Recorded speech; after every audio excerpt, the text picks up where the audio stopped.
This is one of those rare movies where, even as I was watching it, I didn't think that it was going to leave that much of an impression on me. Even when I got to the middle of the film, I didn't think it was going to leave that much of an impression on me, and I was so prepared to write this off as one of those movies that I saw once and I enjoyed on a general level, but that I wasn't really going to watch or ever think about again. And the reason I wanted to review it now is because this is the kind of film that I'm talking about, where one expertly handled scene can elevate a movie that would have been good enough to a movie that is just plain good. But another interesting fact about this movie before I begin is that I did not know this as I was watching it, but I came to the ending credits and discovered that this movie was written by John Logan. I actually think that this is probably the best movie that John Logan has ever written.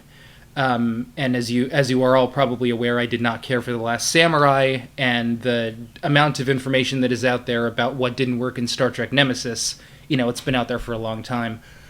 The only exception to that is Gladiator, because I don't know that I have ever seen Gladiator all the way through. I think I might have watched part of it and given it up, but I honestly can't remember, so obviously I didn't think it was that great, but I can't speak to that since I didn't see the whole thing. But this is the best movie that I think John Logan has done so far.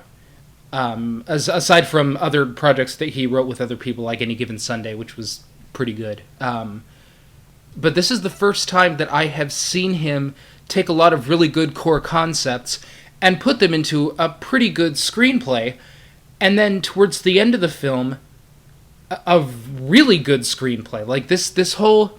So let me just start the review to give you an idea of what I'm talking about. This movie is essentially about a chameleon who was, we suppose, on a road trip with his owners, although we never meet the owners and we don't know anything about what his life was like before this. The owners, they get into a car accident and he's essentially dumped on the side of the road. He meets essentially what amounts to a spirit guide who tells him that there's this town in the middle of the desert that he should go to. And this chameleon is essentially an actor. We have absolutely no idea who he really is.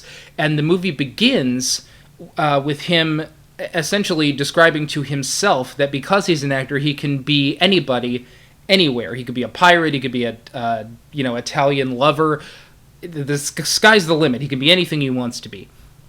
Now, I thought that was going to be a problem in this movie as soon as he got to the town. Because when he gets to the town, it's a very classic Western town with all these classic Western characters in it, these really supposedly like hardcore people, and he walks into the saloon and they all stop and they all look at him, just the typical things that you can imagine out of a Western. And when he sits down, the townspeople kind of start testing him, and then he's scared at first until he realizes, wait a minute, I'm an actor, I can be whoever I want to be, so he starts acting like this tough Western guy. All of the town believes this, and he eventually becomes the sheriff, and he has one or two really close calls that look like bravery when in fact he was really just running away. It's a pretty typical formula for a cartoon, but what I thought the problem was going to end up being is this. We don't know what he's really like in the beginning, and we don't know what he's really like as he's in the town. The only thing we ever see is him pretending to be a typical Western character.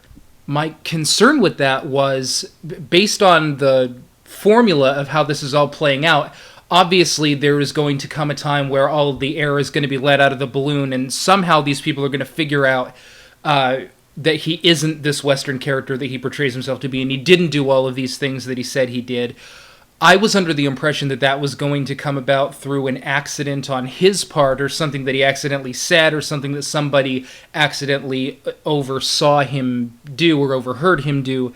But regardless, my worry was that when that moment comes and he finally has to turn around and say to somebody, okay, look, this isn't who I am, who I really am is this, they're not going to have anything to back that up with, because there is no who I am is this. We don't know who he is. So I was very concerned that they were setting themselves up for failure when that final reveal comes about in the film. But here's the part that surprised me and actually really made me love this movie. And for anyone who hasn't seen it yet, obviously my reviews are usually spoiler heavy, but I don't want to ruin this for you if you haven't seen the movie. So if you haven't seen it, go no further here, watch it, it's great, and then come back and listen to this part.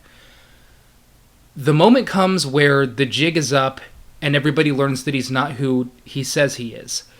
That moment, to my surprise, did not come because of anything that he did. It wasn't a silly mistake.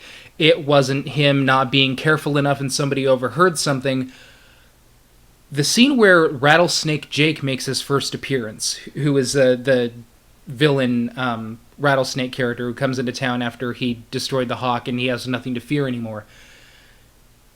He approached him and he started calling him out on his own lies. And I was constantly thinking to myself as soon as that scene came up, how is he going to get around this? How is he going to talk his way out of this? He did it before 2 or 3 times where he almost got caught, but he managed to save it. How is he going to save this? I had no idea that he wasn't going to. This was not revealed due to the fact that he wasn't able to talk his way out of it. He literally, he couldn't. He was put in a situation where if he didn't tell the truth, he was going to die. And he had to be honest, and he had to tell the truth in front of all of these people who are now all of his friends. That scene was so well handled because, once again, I didn't know that that was going to be the approach of how this was going to come about.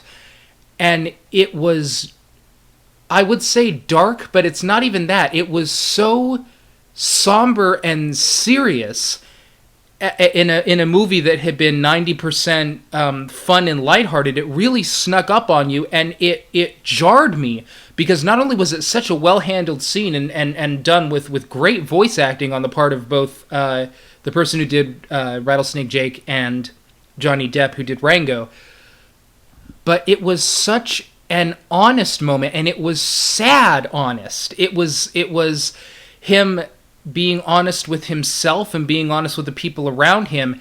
And by the time that scene was over, I so genuinely felt for him that from that moment on, I was invested in a way that I hadn't been before that scene. I wanted him to go back. I wanted him to help these people. I wanted him to make right with himself again. I wanted things to go back to the way they were. It was an excellent scene, and it was so well done. But the thing is, and this is why I say that this is a case of one scene very late in the film really elevating this to something that could have just been okay, and it turned out to actually be pretty great. I did not know where they were going with this story until that scene and until a few moments after it, where Rango goes, back out into the desert and he comes to terms with himself. Because like I said, I thought this was all going to come about by way of him making a mistake or an error or something silly and something not meant to be taken that seriously. And like I said, I had the concern that we don't have anything to compare his made-up character to because we don't know who he is in reality. They had addressed that in the beginning of the movie where he said, he kind of conceded that his own character wasn't very developed. Then he's like, well, I could be anybody. I'll just develop whatever character I happen to come up with. What we realize after the Rattlesnake Jake scene is this. He wasn't anybody before he got to that town. He didn't know who he was before he got to that town. But through his experience of being in that town and being with these people and ending up caring about them and liking them and coming to understand who they were and what they were all about, he discovered who he was. And he discovered that character that he supposedly made up, through his own experience, that became who he was. And when he went back to the town, he was that character again, but it wasn't a character anymore. It was him. That was so fantastic that it completely changed my tune with regard to how I felt about this movie. Like I said, I thought this was going to be one of those see it once, and, throw it in the mailbox and never think about it again films. They wrapped it up so well, and everything came together so well at the end of that movie that I ended up watching it again. I've only seen it twice, but I watched it again very soon after I saw it the first time. Just excellent the way that they did that. It made the movie something that was very outstanding for a film that if they had approached it in a different way and they hadn't thought about it as much as they did, could have been simply okay. So those are the fundamental reasons that I wanted to review this film, because I think this is maybe the best example of what happens when a writer is constantly paying attention to the fundamental core ideas of their movie. I think it's the first time that John Logan has ever done this. As I've said in a few other places, he's usually a writer that brings to the table a lot of good core ideas that don't really emerge out of the film. They sit there, but so much more could have been done with them. He took that idea and he did absolutely the right things with it. And I give him so much credit for that. And I'm so proud of him because I knew that he was capable of doing this. It just took him a few movies to do it. This movie is a marvel for many reasons. The voice acting is impeccable. Although I think Ned Beatty might be at risk of being typecasted as doing the voice of every single cartoon villain from now until 2020. But still very good. Johnny Depp is great. All the voice acting is great. The artistry on display here with regard to the animation is absolutely impeccable. This was all done by Industrial Light and Magic, so obviously it was really good. This is the kind of movie where if Pixar had done a film that looked this good, they would have said that it looked too good. Not because they want their films to look bad, but because they have a style all their own, and while they want things to look realistic, they also want it to look like a cartoon. There were a lot of instances where this didn't look like a cartoon. It looked almost like real animals in clothing, some of them anyway.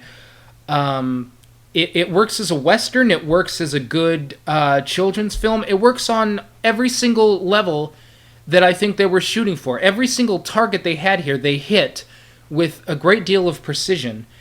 And it's really quite a great film. And I didn't think it was going to be. So I'm pleasantly surprised. And I suppose this wasn't really much of a review as much as it was a recommendation, but I highly recommend this film. I think it'll really surprise you. It surprised the hell out of me, and it's one that I think I'll be watching for a long time to come. So congratulations to John Logan. You made an excellent film, and very, very good job.